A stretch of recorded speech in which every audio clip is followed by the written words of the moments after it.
भुजगेन्द्राणं सदा वसन्तं हृदयारविन्दे भवन भवानी सहितं नमामि कर्पूरदीपं निराजयामि। ओम सुंदरगी मठाधीश यांचा सन्मान या ठिकाणी संपन्न होत आहे।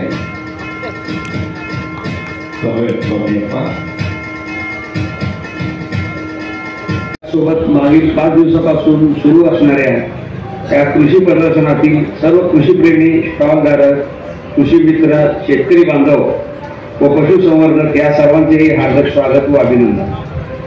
21 डिसेंबर रोजी सुरू झालेल्या या 5 दिवसीय श्री सिद्धेश्वर कृषी प्रदर्शनात 300हून अधिक स्टॉलधारकांनी सहभाग नोंदवला आहे। या कृषी प्रदर्शनाची काही खास वैशिष्ट्ये आहेत ती आपल्याला सांगायलाच हवीत। या प्रदर्शनात शेतीविषयक विभागात विविध आधुनिक अवजारे, मशिनरी, ट्रॅक्टर्स, हार्वेस्टर्स, फवारणी यंत्रे, इलेक्ट्रिक वाहने यासोबतच AI तंत्रज्ञानाचे ड्रोनचाही समावेश करण्यात आला आहे। त्याचसोबत कोठारी यांचे खास ऑटोमेशन केलेले ड्रीप इरिगेशन तंत्रज्ञानाचा समावेश आहे।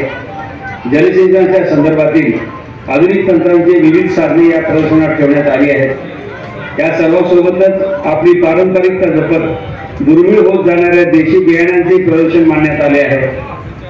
सर्व शेतकऱ्यांसोबतच शहरातील नागरिकांसाठी काही विशेष प्रजातींच्या वनस्पतींची लागवड करता यावी यासाठी एक्झॉटिक नर्सरीने या ठिकाणी प्रदर्शन मांडले आहे। पशुसंवर्धन विभागात जगातील सर्वात छोटी कुन्नूर जातीच्या गायीचेही प्रदर्शन या ठिकाणी झाले। ते खास आंध्र प्रदेशातील वेस्ट गोदावरी जिल्ह्यातून आले आहेत। जगातील सर्वात लहान म्हैस राधा या प्रदर्शनात उपस्थित आहे। 6 किलोचा राजा कोंबडा, चायना बोकड ही या प्रदर्शनाचे आकर्षण ठरले आहेत। देशी गो संवर्धनांतर्गत किलार, देवणी, कपिला, कोसी किलार, काजळी किलार आदी प्रजातींच्या गोवंशाचे प्रदर्शन करण्यात आले। याचे आणखी एक खास आकर्षण म्हणजे डॉग शो व कॅट शो आणि डॉग व कॅट शो बरोबरच डॉग कॅट फॅन्सी ड्रेस स्पर्धाही या शो मध्ये 23 प्रकारचे 300हून अधिक श्वान डॉग्स होते तर 13 प्रकारचे कॅट्सचाही सहभाग होता। आजपर्यंत या प्रदर्शनाला पश्चिम महाराष्ट्र, मराठवाडा, कर्नाटक, आंध्र प्रदेश या प्रांतातून 2.5 लाख लोकांनी कृषीप्रेमींनी भेट दिली आहे। प्रदर्शन होते सिद्धेश्वर मंदिर ट्रस्ट वतीने आणि अत्यंत खूप चांगल्या प्रकारचं स्टॉल्स लावलेले आहे।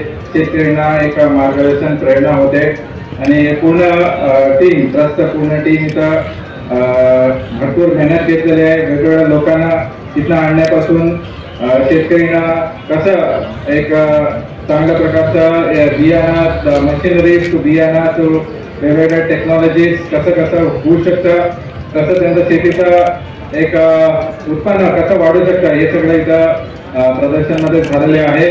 आणि ह्याच्यामध्ये एक 2-3 गोष्टी सांगायचं आहे की मी धाराशिवमध्ये असताना शेतकरी प्रेरणा अभियान म्हणून एक सुरू केलेले होते।